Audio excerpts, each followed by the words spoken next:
But this book, Danica, the reason I'm so passionate about it, this is the first time I'm sharing my full playbook of these Mm. teachings that are, buried in thousands of pages of ancient text, and really showing how useful and helpful they are today in helping us to alleviate suffering, get past fear, live our Yeah. best lives, really step into our creative power and our confidence, which I believe is possible for anybody.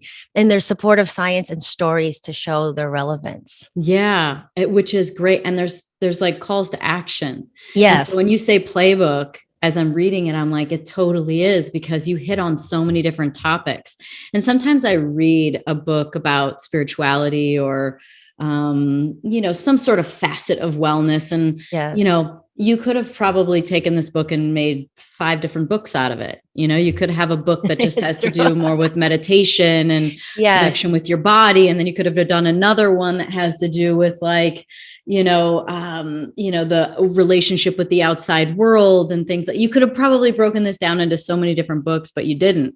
And you really kept it concise, which I love. And then I also love that at the end of the chapters that there's ways to go deeper into what it is that you're talking about, with prompts and questions and ways to guide people through certain steps, whether it be breathing or meditation or just how to sit even during your meditation.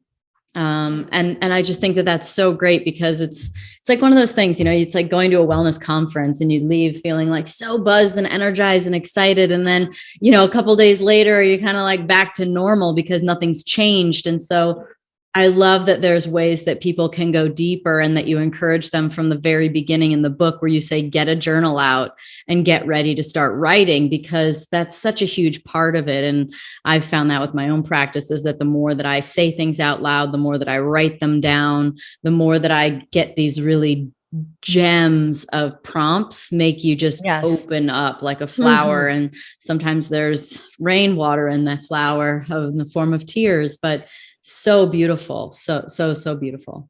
Well, thank you, love. And it's true that the subtitle of the book is Practical Enlightenment for Everyday Life. And so it was so important to me that the book is practical, because to Mhm. your point, sometimes I love Eckhart Tolle.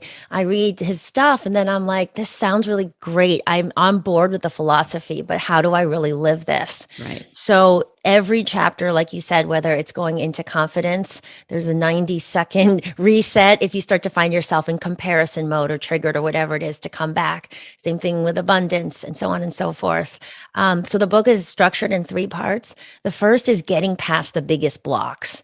Because if we don't get past the biggest blocks, including fear, the wholeness chapter is seeing that we are beyond our behaviors, then we Mhm. can't really get on the path in the first place. And so the word enlightenment is about freedom. It's about more awareness. It doesn't mean we're going to be fully enlightened like Jesus or Buddha, but just getting on the path and having practices starts to shift our energy little by little every single day. And so the meditations I teach, the practical enlightenment meditations, are usually like 7 minutes, right? So I'm not asking people to do a complete overhaul of their life. If the Titanic was turned 1 degree from the beginning of the journey, history would have been changed. Mhm. And then the second part of the book is embodying more of the qualities of the true self, Mhm. like confidence, intuition, peace. And then the third part, Danica, is really exciting. We don't want to skip ahead to that, but the longest chapter in the book is called You Are a Creator. And it's Mhm. about, once we've established part 1 and 2, it's how do we work with our unique energy and our unique gifts, which are formless, they're energetic. And how do we extract that and put it through these exercises into actual form, into creating our best product or idea or website or whatever it is. So there's a very practical nature to this. And what you mentioned before about journaling, there's 8 limbs of yoga. Back to this core concept that yoga is really about union. And this essential message of this book is, how do you connect to this often dormant part of you that's called the true self? That is the goal of yoga. And within the niyamas, which are the second limb of yoga, there's something called svadhyaya, which is introspection and self-study. So yoga is laid out for thousands of years. This whole process of introspection, that's why the journaling prompts are really important. Not just Mhm. reading these teachings or this information, but seeing, What are my patterns? How does this apply to me? What are my wounds or my triggers or ways that I act out of the ego versus the true self energy? So Yeah. it keeps, again, it's relevant and it's practical, and it is possible, I believe, to create great change in your life with these teachings. I love Wayne Dyer calls ego edging God out as an acronym. And it's so true. So let's talk about the true self, because that's something Yes. like, at the core, like you said, the true self, the what you're trying to get to. And I love also in the book how you talk about like that true self, like the center of everything is always the Yes. calmest, which I think is Yes. such a beautiful visualization of it. But maybe starting with the question of, because there's going to be a lot of people, like including What is the myself true in this, self? Yeah, right? exactly. Like it's hard to know, like even if we just know to know who we really are is a challenge, and like it's a journey, and I don't know if I'll ever be off of that, ever finish that journey. The hopefully I get to the point where I feel much more wrapped up, hands wrapped around the truth and true nature and the true self. And I've come a long way, but like, why is it that people have such a hard time just even getting to the point where they know who they are? When I was like married 100 years ago, like there used to be a lot of drinking. And then the Yeah. next relationship, there was none. And like, even Yes. in this like mini Environment. example of like all this way, all that way, I went, I don't know who I am. And like Yeah. it took me years to really figure out even where I was in the ebb and flow of something just like that, Right. which is Right. something probably practical that a lot of people participate in on a regular basis. And it's like, so when I say who you really are, it's like, who are you minus everything else? Why is Yes. that so hard? Great. So there's like a million things I want to say about this. I love this question, Danica. So first of all, the issue, the biggest issue I see today, hands down across everything, the reason people, I believe, suffer so much, the reason there's so much comparison, feeling not enough, feeling not good enough, all of these, like these forms of suffering come from one root cause, which is that we over identify with the ego, the Mm. pseudo soul. So, what Wayne Dyer calls the less than 2% of who we are. So, what is the ego? The ego is this part of us that's sensing with the five senses. So, it's what we see with our physical eyes, Right. including looking in the mirror, what we look like, what other people are doing on social media. It's always looking out, touching, hearing what's out here. Right. So we are having an embodied experience. We are here in a physical body. So of course we are going to have an ego to an extent where we need to be in the world. But the issue is when we put our full identity and our self-worth in this, right? So the true self, what yoga teaches us, is this formless part of us.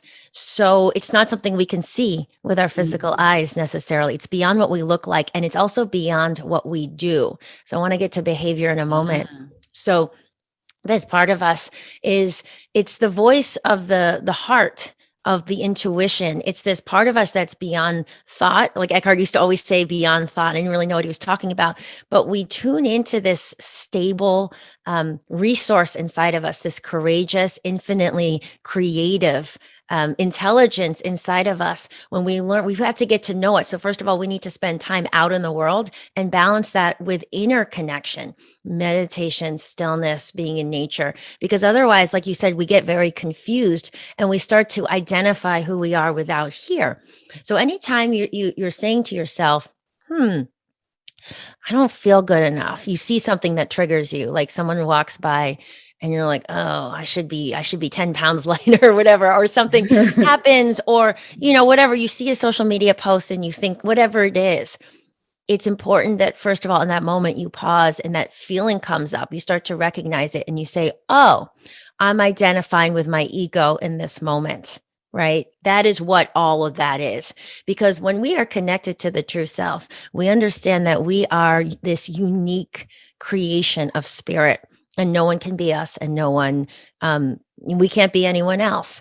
So in the confidence chapter, I talk about the difference between surface confidence and true confidence. Surface confidence is in the ego. So it's like, I'm, I've got really great skin, or like, look at my achievements. So for me, it used to be like, look at my straight A's. It was all like my worth was in my grades, always my perfectionism. But the problem is out here is this swirl of dynamic change all the time. So if we pin our confidence to anything out here, it's always going to go up and down. So the true source of confidence, yoga teaches us, and when you peel away the layers and the layers and you keep going deeper and deeper, is one thing, Danica. It's very simple. It's when, the statement, when Moses asked the Almighty, what is this? What are you? And it was one statement: I am that I am.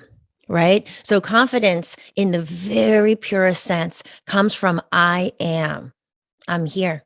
I'm alive. I'm breathing. I'm a drop of consciousness. I'm spirit individualized, whatever word you want to use, the universe, whatever.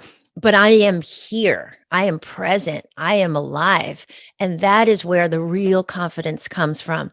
So the more we anchor into that, like I was saying with my example of, I was doing these practices and then there just started to be this flow. We start to understand that really life transforms, like we transform our lives from the inside out. So a lot of us engage in this arduous pushing externally. The ego is like wanting to say, oh, well, you need to do more. You need to get more. Even the way we approach love, we think we need to get love from other people. We need to get this and this. And that's the ego playing out lack. And the opposite is when we realize that we are in charge of what we can work with is our inner state. Yeah. And it's this frequency inside of us.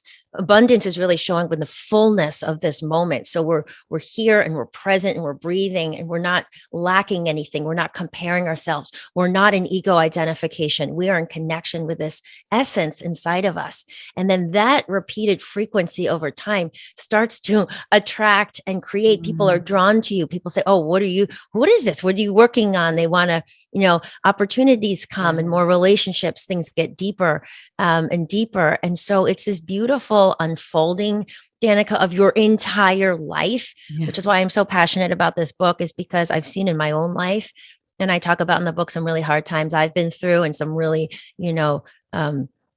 challenging, to say at least, personal relationships and things that I have transcended to now live, and I got deeper and deeper into this after my, rock bottom place about 4 years ago. And now I'm like, oh my gosh, it doesn't have to be as arduous and pushing and living from the ego as we've been led to believe. There's this whole other way of living.